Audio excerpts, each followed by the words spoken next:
이사장님의 초청 토크를 시작하겠습니다. 참석해 주신 여러 선생님 정말 환영하고 감사합니다. 최원영 이사장님께는 축하의 말씀을 드립니다. 최원영 이사장님 특별히 소개하는 게 오히려 본인한테 누가 되지 않겠나 그런 생각이 들고요.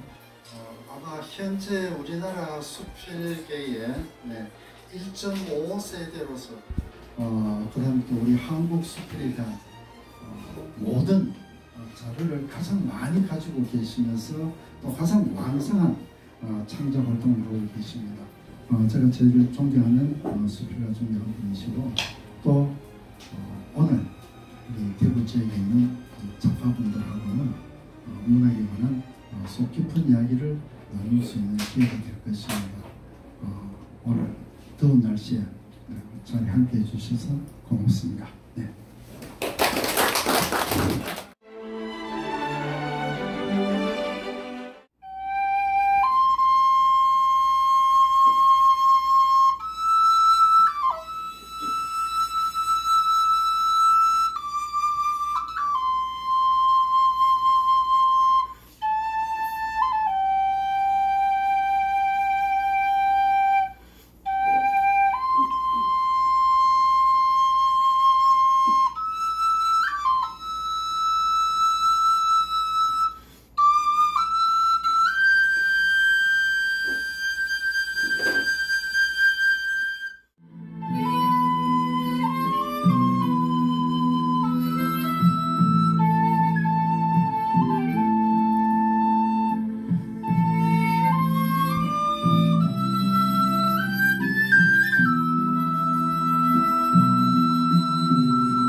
네, 다시 한번 수필선진 고자발이 출간을 축하드립니다. 감사합니다. 이사장님을 이 자리에서 만나니까 감회가 새로운데요. 처음에 한 10년 전쯤 됐을까요? 선생님 수필집을 읽었을 때 도대체 이분은 어떤 분일까 너무 궁금했습니다. 이렇게 감성이 풍부한 남자분도 있을까? 감성이라기보다 여린 거죠. 그게 네. 그냥 여린 거고 아직 철분이 모자라가지고 제가 늘 그렇게 철없이 지내요. 그렇게. 특히 그 어머니에 대한 그림에 대한 절절함이 느껴져서 아마 제게 모성애를 자극한 것 같았습니다. 네, 최원영 스님을 모시고 지금부터 작품집에 대한 얘기를 들어보도록 하겠습니다. 고자발이 그 작품을 갖고 수업을 한번 했습니다. 수업하기에 텍스트용으로 딱 좋더라고요. 소재 접근에서부터 시작해서 형상화까지 누구나 다 작가라면 뒤통수를 탁 맞은 것 같은 그런 결정적으로 어떤 작가가 어떤 작품이 그런 거였을까 그게 부터 궁금해졌습니다. 제가 한 거는 문학이라기보다는 제가 살아오는 삶의 이야기를 그냥 나눈다고 생각을 하고 해왔거든요. 그래서 거창하게 문학이라고까지 할 수 없을 정도였지만은 그냥 시작을 했어요. 제가 책을 많이 좀 보고 싶은데 보는 공부라는 게 있어요. 정말로 문학인들이라면 읽어봐야 될 모든 책이 다 들어있어요. 결정적으로 이제 저에게 영향을 미쳤던 분이라고 하면은 글보다는 사람으로서의 제가 영향을 받았다고 볼 수가 있어요. 서정봉 교수님한테 이제 그 첫 시간에 이제 붙들려 가지고 바로 한국수필로 초에 등단을 했고 거기 가서 조경현 선생님을 만났고 그래서 한국수필에 등단을 하게 됐죠. 그래서 그때부터 이제 87년부터 지금까지 이제 수필에 붙들려 있었는데 윤효영 선생님하고 김시현 선생님이 저한테 여러 가지로 영향을 많이 끼쳐주셨어요. 그다음에 윤모천 선생님 그분들의 작품들이 지극히 서정적이에요. 아주 감성적이면서 서정적이거든요. 그래서 그분들의 글을 읽고 그분들의 수필론을 듣다 보니까는 제 감성과 잘 맞아갔던 것 같아요. 그게. 그러니까 무슨 뭐 배우고 말고가 아니라 그 자체가 동화돼 버리고 그냥 공감해 버리고 했던 것 같아요. 그래서 뭐 이렇게 써야겠다는 방향도 없이 그냥 그대로 써졌던 것 같기도 하고. 정채봉이라는 작가가 있어요. 이 정채봉이라는 작가가 저하고 삶이 비슷해요. 저하고는 이제 1978년부터 그와 함께한 시간들이 다른 사람은 몰라요. 우리 둘만의 관계예요. 그게. 그래서 굉장히 오랫동안 왔는데 20살 엄마라는 책이 있어요. 20살 엄마, 그다음에 그대의 뒷모습.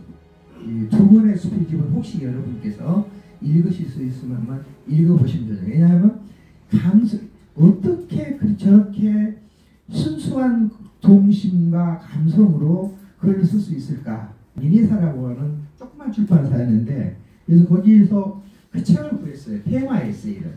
거기에는 뭐 이양아, 김동인, 이주원, 심훈, 노천명, 김동리, 뭐 시, 소설, 동화 할 것 없이 모든 작가들이 다 참여해서 그런 테마 수필을 썼는데 그 짧은 글들인데 그래서 그게 이제 저한테는 많이 공부가 됐고 서정봉 교수님이 저하고 가깝다 보니까는 그분의 수필집이 놓친 열차는 아름답다. 그다음에 무녀의 사랑 이야기 주로 이렇게 이제 그 수필집들이 좀 영향을 미쳤고 그렇게 저는 이제 그분들의 영향을 받았다고 볼 수 있을 것 같아요. 우리 부모님의 고자바리에서 내 영혼이 편안했듯이 또 나도 어떤 누군가의 아름다운 고자바리가 되기를 같이 동감합니다.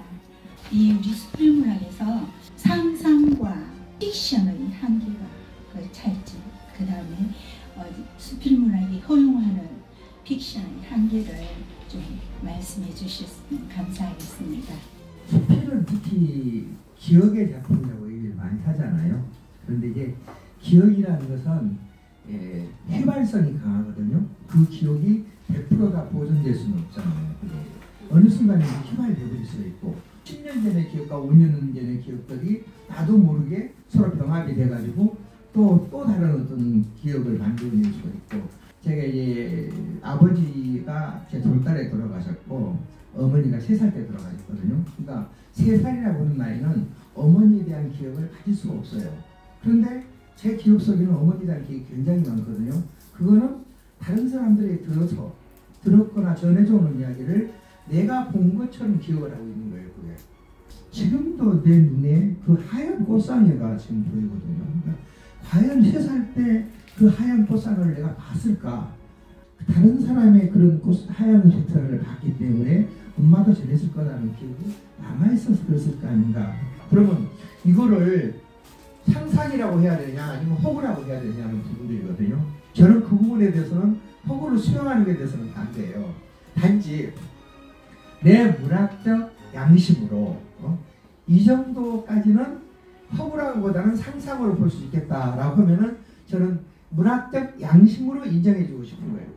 예를 들어서 제 이제 보면 모가향 얘기하는 나온 데가 있어요. 아내가 가져왔다는 거 분위기, 뉘앙스와 처제가 현물리에서 가져왔다고 했을 때의 뉘앙스 좀 달라지거든요. 근데 그 글 속에서는 그거를 아내보다는 처제로 바꿔서 같이 왔으니까 살짝 그건 나만 아는 사실이잖아요. 그것이 나만 아는 사실이니까 우리가 문학적으로 뭔가를 만들어갈 때 어떤 것이 보다 문학적일 수 있겠느냐, 독자를 나와 같이 공감대를 끌어올 수 있겠냐는 부분이 문학 어차피 내가 썼지만은 결국에는 독자의 것이잖아요. 그런 면에서 우리가 그 허구의 한계를 내가 짓는 것이지 어디서 어디까지가 허구를 수용한다는 부분은 저는 아니라고 봐요. 수필 자체도 창작이잖아요. 그러면 상상력이 풍부해야만이 문학 작품으로서의 성과가 높아져가는 거잖아요. 근데 그거를 사실대로만 써나가면 그 문학이 아니죠. 얼마나 사실 속에다가 그거를 상상의 진실을 가미시켜서 문학화해 나가는 거, 형상화해 나가는 거, 의미화해 나가는 거, 그게 자체에서 결국에는 문학성은 증진되는 겁니다. 어떤 숲의 전설이라는 글을 보면서 밀도 표현을 어둠과 까망으로 정말 와닿았습니다. 그 표현이요. 그날 왜 비 오는 날 밤에 말가벗고 그 숲으로 뛰어가셨는지, 그래서 몇 살 때일까 궁금했었어요. 그때는 나이가 안 나왔는데 뒤에 보니까 우요일이라는 그 글에서 중학교 1학년 때라고 나왔습니다. 그러면 더 컸을 텐데 그것은 뭐 이유가 있었습니까? 시골에서는 그때 당시 뭐 수영복 입고 수영하지 않았어요. 머슴마들은요 그냥 거기 교수제에 가서 그냥 벗고 뛰어들어가. 중학생 아니라 고등학생들도 그랬어요. 고등학생들도 그냥 봐가지고 사람 없으면 뛰어들어가고 사람들이 피해가지고 그랬던 것들이지. 밤에 그러니까 낮에도 그러는 상황인데 밤에 그게 얼마나 그 중학교 때니까 비가 오는데 젖어서 갈 수 없잖아요. 그러니까 아주 순식간에 생각한 것이 벗고 가자 한 거예요. 그냥 방 안에서 옷 다 벗어버리고 푸른 빗속을 뛰어가는 거니까 그거는 여기서는 의아하게 생각할 수 있는데 저희는 지극히 당연했고 가장 자연스러운 현상이었거든요. 그리고 이제 막 달려가서 빗속에서 몸 씻고 그냥 해서 오는 것들이니까 그리고 가서 해가지고 오면서 빗속에서 씻는 거예요. 그냥 달려오면서 씻는 거예요. 그리고 입에 배물고 고구마 배물고 오는 거거든요. 그게 그냥 그 상황이니까 지금 생각으로 보면 안 되죠. 그게 벌써 60년 전 얘기들인데 그때 당시에는 그것이 그래서 지극히 자연스러운 얘기입니다. 네. 작가님께서는 20권의 책을 쓰셨습니다. 그걸 제가 한 권이 50편으로 가정하면은 1000편쯤 되는데 소재가 고갈이 돼가지고 지금 완전히 헤매고 있거든요. 이렇게 하면은 소재를 양쪽으로 늘릴 수가 있다. 어떤 테크닉이든지 어떤 기술이라든지 문학적으로 그런 게 혹시 있다면은 한번 호학들에게 한번 도움을 줬으면 참 좋겠습니다. 저는 소재에 대해서 고민하시는 분들 보면은 좀 이해가 안 돼요. 소재는 고갈될 수가 없어요. 너무 넘쳐서 감당할 수 없는 게 소재잖아요. 자, 소재를 어디로 소재를 뭐로 찾습니까? 생각으로 찾을 소재도 많지만 눈으로 찾을 수 있는 것들, 내 발이 가서 찾을 수 있는 것들, 그 다음에 독서를 통해 찾을 수 있는 거, 다른 사람의 말을 통해 찾을 수 있는 거. 자, 여기 지금 컵이 있어요. 이 컵 가지고도 수백 개의 작품을 쓸 수 있잖아요. 컵이 인생일 수도 있고 삶일 수도 있고 이게 아버지가 될 수도 있고 선생님이 될 수 있다요. 저는 아내하고 늘 다툰 게 뭐냐면요. 이 숟가락 넣는 통이 있거든요. 그게 가끔씩 꺼내다 보면은 젓가락이 위치가 바뀌어 있어요. 이게 씻어서 넣을 때 저렇게 한쪽으로 다 넣으면은 꺼낼 때 아무 문제가 안 되잖아요. 그게. 그다음에 꺼낼 때 저는 하나 2개 꺼내지 않거든요. 3개를 꺼내요. 2개가 맞을 수밖에 없잖아요. 2개를 꺼내면은 길이가 다를 수가 있어. 그렇잖아요. 아니 집을 때 3개 꺼내가지고 하나 넣으면 되는데. 요리를 좋아하거든요. 요리하는 동안에 설거지 다 해요. 제 집사람은 그게 아니라 수록이 쌓여요. 아니, 완전히. 소재의 고갈? 많이 있어요. 마누라 얘기만 써도 수백 가지가 있을 수 있어요. 모든 것이 다 글감이에요. 이게. 글감이 너무 늘려서 감당이 안 되는데 글감에 왜 소재의 고갈이에요? 제가 이제 아산병원의 그 교수들한테 이제 근무 끝난 시간에 제가 가서 강의를 하러 갔어요. 제가 숙제를 내니까 숙제를 얼마나 잘해오는지 몰라요. 안 하면 숙제는 안 하면 큰일 나는 걸 알았거든요. 그러면 3주차 하는 얘기가 하나같이 하는 얘기가 선생님이 저는 수필 개 다 썼어요. 이제 더 이상 쓸 수가 없어요. 이게 무슨 얘기냐? 자기 60년 인생을 다 남았어. 아이가 다 남았어. 그러니까 이제는 더 이상 쓸 수가 없을 게 없는 거야. 이게. 가정부에서 똥을 쳐서 막 똥을 내서 한 20개가 나오니까 이 20개 이거 하나씩 해서 60분 나오네. 그러니까 그러더라고요. 하나를 쓰는 거야. 하나를. 핸드폰 많이 갖고 다니시면서 가다가 사진 찍으세요. 그 밑에다가 그 사진 찍을 느낌을 하나 쓰세요. 보다가 딱 그리잖아요. 그게. 글을 쓰려고 하는 사람들의 기본은 뭔가 달라야 된다 얘기를 하거든요. 모든 것을 우리가 좀 생각하면서 하면 되네. 생각하면서. 글 쓰는 사람은 달라. 소재가 없는 것이 아니라 내가 지금 이게 지금 메시지 한 장 하나를 보내는 자체도 글쓰기 한다 생각으로 쓰시면 돼요. 소재는 너무 많아서 팔을 치어서 못 다닙니다. 화상의 대금 소리 이걸 되게 애잔하게 막 아렸습니다. 정이 담긴 한국적인 수필이 아닌가 생각됩니다. 저는 여기에서 선생님께서 어떤 이에게 그리움의 대상으로 남고 싶습니까? 네. 허상이라고 하니까 궁금해하실 수도 있는데요. 일제의 잔재잖아요. 그게 옛날에 김상 막 허상 그러는데 이 사람의 이 허상은 이름을 몰라요. 단지 자기가 허시라는 것만 알고 어느 날 갑자기 저희 집에 흘러들어왔어요. 1년만 있다 가겠다고 했는데 몇 년을 있었어요. 그렇게 왔다가 또 그냥 어느 날 갑자기 가버려 사라져버리고 말았는데 이 그리움이라는 부분에 대해서 저는 그리움이 뭔지 실체를 정확히 몰라요. 단지 왠지 가슴이 그냥 아프고 제 수필에 보는 주제들이 남들은 다 아무렇지 않게 가지고 있고 할 수 있는 것들을 나는 못하는 것들이거든요. 제가 중학교 때 한 해가 안 남았어요. 근데 선생님이 야 거기 집에 한번 들려봐라 그러는 거예요. 그래서 갔어요. 그때 보니까는 아주 어렵게 사는 집이더라고요. 그 아이가 아파서 누워 있는데 엄마가 물수건으로 이렇게 이거를 해주고 있는 거예요. 그걸 보는 순간에 나도 모르게 눈물이 확 떨어진다는 거예요. 그게. 나는 한 번도 그런 걸 겪지 못했는데 엄마가 저렇게 해주고 있구나, 엄마가 저런 존재구나 하는 순간 정말 쉬지도 않고 울면서 집에까지 갔어요. 그런 기억이 있고 어느 날 한번 가는데 아버지한테 막 매를 맞고 있는 동네 친구애를 봤어요. 근데 그게 너무 부러운 거예요. 아버지한테 매를 맞고 있는 그 애가 너무너무 부러운 거예요. 그러니까 우리가 살아가면서 남들은 다 가지고 있는 것들을 내가 못 가졌다 할 때 안타깝잖아요. 그것이. 그러니까 그림도 아마 그런 것이지 않을까. 그러니까 다들 남들은 그것이 별거 아니라고 생각하는데 불구하고 내가 갖지 못했을 때 갖는 어떤 아쉬움, 안타까움, 저는 그냥 그렇게 생각이 들어요. 이렇게 다른 정의로 또 볼 수도 있겠지만은 제게는 그리움이 그런 거로 저는 생각이 듭니다. 그래서 저는 이제 어떤 사람이 나를 그리움의 대상으로 바람이라 그런 저는 없어요. 저는 없고 그냥 그 자체 생각도 안 해봤어요. 대신 내가 그리움 속에 살아왔기 때문에 그냥 그 그리움 속에 늘 들어가고 한 번쯤 아주 푹 빠져보고 싶은 생각, 사람과 사람과의 느껴지는 것들이 때로는 안타까움일 수도 있는데 그 안타까움 자체가 그리움이고 그것이 또 사랑이고 또 어떻게 보면 서로의 이어지는 공감대가 아닐까 그런 생각이 그냥 그런 막연한 생각을 가져봅니다.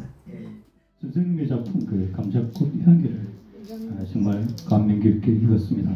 교수는 꽃냄을 통해서도 어머니를 찾는 그 간절한 마음을 읽을 수 있었습니다. 많은 작가들이 그 어머니에 관해서 쓰고 또 쓰려고 합니다. 우리가 어머니나 아버지 등 가족사를 쓸 때 문학적인 제고를 위해서 특별히 주의할 점이 있다면 가르침을 주셨으면 고맙겠습니다. 초등학교 4학년 때 기억이 하나 있는데요.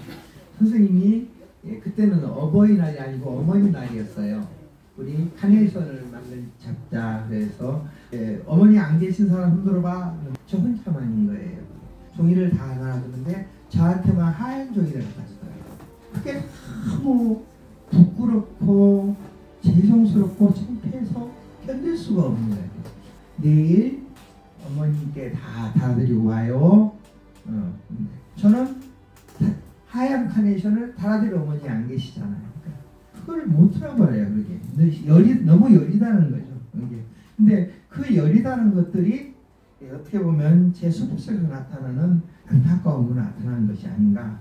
제가 이제 어머니, 할머니, 이모를 그만 우려먹어야 되는데 우려먹고도 또 우려먹고 있으니 이게 참 정말 창피스러운 일이에요. 제가 한국 수풀의 발전을 저해하는 저해자입니다. 저해자. 여기서 벗어나야 되는데 이게 가족사를 쓰다 보면요 정말 조심스럽습니다. 내가 아닌 얘기 또 남편 얘기, 친정 엄마, 저 시어머니 얘기, 시아버지 얘기 많이 쓰잖아요. 심지어 자식 얘기까지도. 자식이 원하지 않는 얘기를 엄마가 썼을 때 어느 폭력이거든요. 남편이 그 파출소장이에요. 첫 수필집을 냈어요. 남편이 마누라가 수필집을 냈다 그러니까 직원들한테 야 우리 마누라가 뭐 썼다는데 읽어봐 하고 던져줘서 다. 그리고 나갔다가 저 밑에 좀 들어왔는데 직원들이 막 김선배 킥대고 그러는 거야. 아니 쳐다보고 막 그러는 거예요. 이거 보니까 웬통 자기 엄마 얘기야. 못된 시어머니야. 못된 시어머니야. 아주 패딩을 치면서 말이야. 이걸 지금 책이라고 써냈다냐고. 예? 시어머니 욕만 참으로 이렇게 이게 책이냐고 말이야. 파출소장 그 와이프 제가 한번 불렀어요. 시어머니 욕 진짜 했어. 일단으로 마지막 번에 가서 뭐라고 근데 지금 와서 보니 그런 시어머니가 그때 그랬기 때문에 내가 이나마라도 아내 노릇을 잘 하고 있는 것 같다 라고 그렇게 살짝 돌리라고. 마지막에 문학이라는 그런 거예요. 그게 어떤 사실을 사실대로만 해놓으면 문학이 안 돼요. 사실을 진실로 만들어가는데 그 진실이 상대를 감동시킬 수 있는 진실로 만들어가야 되는 거예요. 사실은 사실대로 끝나는 것이 절대 문학이 될 수 없어요. 그게 가족사는 조심스럽고. 감사합니다. 네, 정말 좋은 기법을 말씀해 주신 것 같습니다. 4차 산업 이후에 우리 문학 장르에도 통섭과 융합이라는 것들, 많은 사람들이 수필의 창작화라든지 뭐 이런 그 운동은 좋은데 수필은 수필 다워야 되지 않느냐는 그런 반대론도 있고요. 수필도 지평을 그 넓히는 입장에서 바람직한 현상이라 그러는데 그 두 가지 의견에 대한 한국 수필의 현안 당면이 무엇인지를 우리 공감할 수 있는 어떤 그런 말씀이 되시면 좋겠다. 저도 이제 수필에 몸담고 있으면서 좋은 수필을 쓰자는 목적이 아니고 수필의 어떤 지경을 넓혀야 된다는 부분과 수필의 정체성을 확보해야 된다는 부분에서 저는 굉장히 많이 고심을 하고 있는 중에 하나였거든요. 그래서 제일 먼저 해야 될 부분이 대학에서 계신 분들이 수필론을 강좌를 대학 정규 커리큘럼에 집어넣어야 된다는 부분이고, 둘째째는 우리 문학 사전에 나오고 있는 수필의 정의를 바꿔야 돼요. 저 수필의 정의를 저렇게 놔두면은 결국 수필은 살아날 수가 없어요. 현대 수필들이 다른 것에 영향을 받아가면서 통섭이란 말도 하고 또 융합이란 말도 하고 그렇게 하잖아요. 근데 그거 이전에 우리는 해체가 더 빨라야 된다.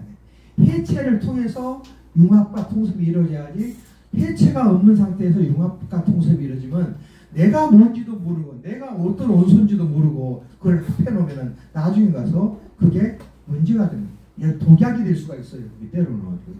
그래서 기본적으로 아까 비평 말씀하셨잖아요. 여기 비평이 되지 않은 상태에서 비평을 통해서 나를 해체하고 그 다음에 가서 좋은 부분과 부족한 부분을 융합도 하고 통합도 해야 된다는 부분들이거든요.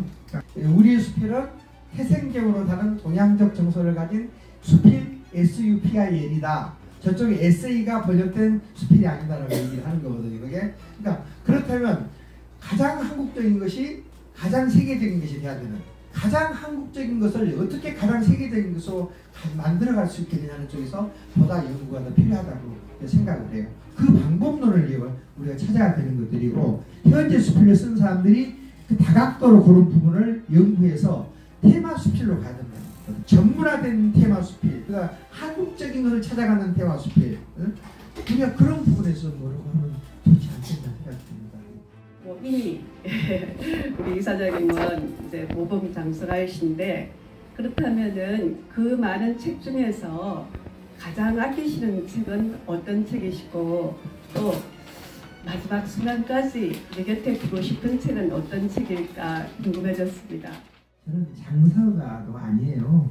제가 사실 꾸민 거는 그걸 보존하기 위해서가 아니고 그걸 필요로 하는 사람에게 나눠주고, 가져갈 것이 없는 것들은 버리기 위해서. 그러니까 내 서재는 뭐 남기기 위한 게 아니라 골라서 이제 버려서 없애기 위한 소재. 안타까운 것들이 있어요. 한국 문학관이 만들어주면은 수필 자료집을 갖다 줘야 되는데 거기도 얼마나 자료도 사실상 못 돼요. 어중간하면서. 근데 문제는 다른 데는 자료들이 있는데 우리 수필은 자료가 없어요.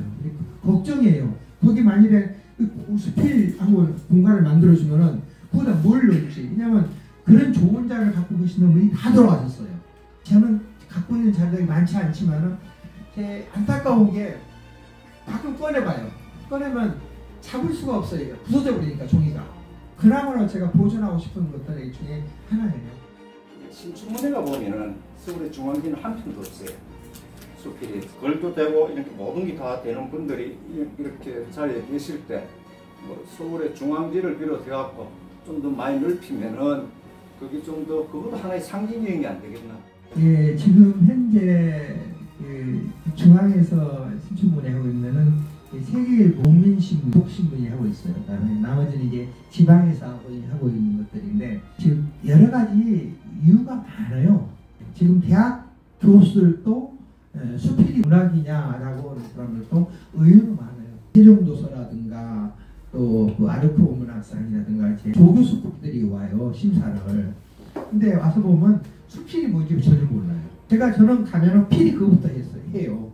수필, 요런 게 수필인데 당신들이 지금 심사하려고 하는 것들은 그게 수필이 아니다 라고 먼저 해놓고, 그리고 시인들이 쓰는 수필집, 내놓은 수필집, 소설가가 내는 수필집들을 가지고 당신이 심사를 하면 그 사람들은 시, 소설에 다 먹고 난 다음에 여기 와서 또 어부지리 하는 거 아니냐. 안 된다. 수필가들은 죽는 거 아니냐. 그래서 제가 그걸 아예 막아요. 싸우다시피 해서 나가요. 지금은 그러지 않아요. 불러주지 않아요. 왜냐면 시비를 걸거든 자꾸. 그 사람들이 막 얘기를 해. 저 사람 보면 불편하다 이거예요. 그러니까는 무조건 내내 한 사람만 가요. 그게 요새. 중요한 거는요. 수필 문학다운 문학이 돼줘야 되는 것들이거든요. 분명히 의도성을 가지고 주제감을 줘야 되는 거거든요.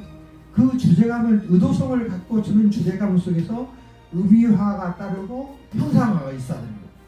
근데 그게 없이 의미화, 형상화라고 하면은 공중에 떠요. 그게 작품으로서는 뭔가 멋스러워질 수 있는데 사실은 그것이 명확한 자기 사상적 체계가 근본적으로 논하지 않는 속에서 있으니까 우리 수필이 아름다울 수는 있고 이쁠 수는 있지만은 그것이 어떤 근간에 모든 사상을 두고 오는 것들은 아닐 수 있다는 얘기죠. 그러니까 그래도 쉬지 않고 써야 돼요. 김열규 선생님이 마지막 수필을 제가 갖고 수필을 했어요. 죽음을 얼마 안 닦은 마지막에 쓴 글이 이처럼 우리가 그냥 한 천절부터 그림이 그려지잖아요. 그냥 따라가면서 누가 글을 이렇게 써준다는 거잖아요. 악은 지음이라고는 수필집입니다. 유고집이에요. 여러분이 혹시 기회 되시면 사오신 악은 지음에. 제가 문학은 폼 잡는 게 아니거든요.